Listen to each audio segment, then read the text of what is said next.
My name is Audrey Echeverria, and I'll be completing a cultural artifact speech about the lowriding culture. Here is my audience.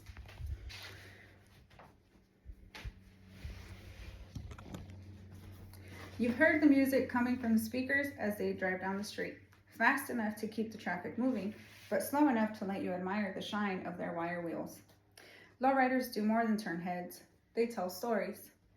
Today, I'll introduce lowriding culture, the best thing that's happened to car culture in America, with it representing history and art.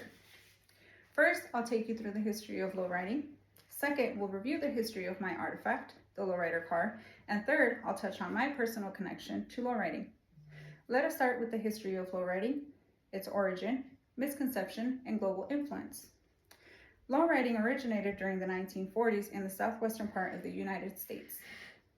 On May 5, 2021, Smithsonian Magazine claimed, unlike their male Anglo counterparts who were building hot and fast hot rods, Mexican-American veterans with mechanical skills hauled in from World War II purchased cars looking to create something uniquely their own with a motto of low and slow. Appreciation for this lifestyle has increased, but that wasn't always the case. On October 15, 2024, The Independent explains how pop culture took movies like Blood In and Blood Out and Boulevard Nights featuring lowrider vehicles and characters with a gangster aesthetic and violent situations help foster a stereotype that lowriding is synonymous with gang culture. Contrary to popular belief, lowriding is a family-oriented community. It's a way of artistic expression and a symbol of identity. KQED News revealed on August 22, 2024, it was Sonny Madrid who launched Lowrider magazine in 1977, which also published articles about fashion, music, and politics. After the circulation went international, the letters to the editor section flooded with submissions from readers in Great Britain, France, and Japan, praising the magazine's content. Lowriding became a global phenomenon, often each city making lowriders their own, distinguishable to their region by adding a custom paint job or a tire size that's popular to that area. Now that we've reviewed the history of lowriding, we'll explore the history of my artifact, the lowrider.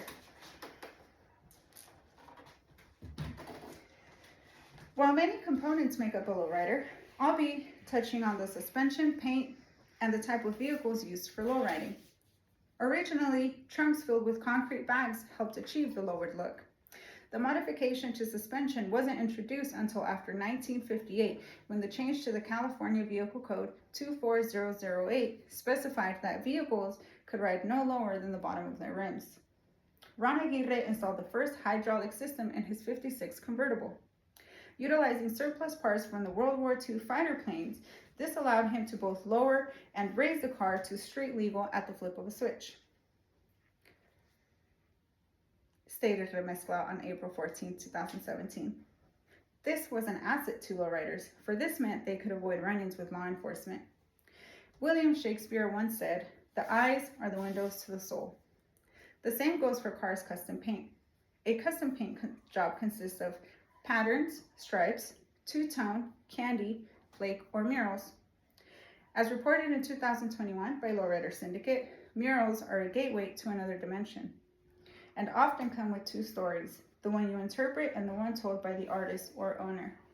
Quite literally, lowriders are rolling canvases. Can any car be a lowrider? Yes. According to Motor Biscuit, July 15, 2023, the most identifiable lowrider vehicle is the Chevy Impala. Other popular choices with a timeless design include the Chevy Monte Carlo, Buick Regal, and Oldsmobile Cutlass. In recent years, minivans have also joined the scene, and with electric vehicles being a major part of the car market today, we could soon see a lowrider Tesla. For enthusiasts, know no boundaries. Now that you've been enlightened by the history of my artifact, the lowrider, I'll share my personal connection to lowriding. Lowriding is a major part of who I am today.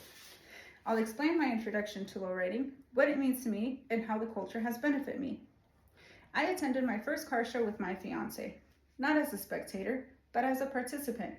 I witnessed for the first time the prep work, ensuring his 1970 C10 step-size Chevy was show ready. Rolling in with other cars early morning, packing up chairs and canopies in preparation to be at the show all day. and kids helping polish the chrome on their grandpa's car, I knew I had found my people. To me, lowriding encompasses the importance of family values. This isn't just a hobby, it's a lifestyle. It's multi-generational. Like my fiance, who now drives a truck he grew up riding in with his father and now drives it with our child, the family heirloom is our generational wealth that allows us to continue tradition. Yes, the accolades are a plus, but the benefits are even greater.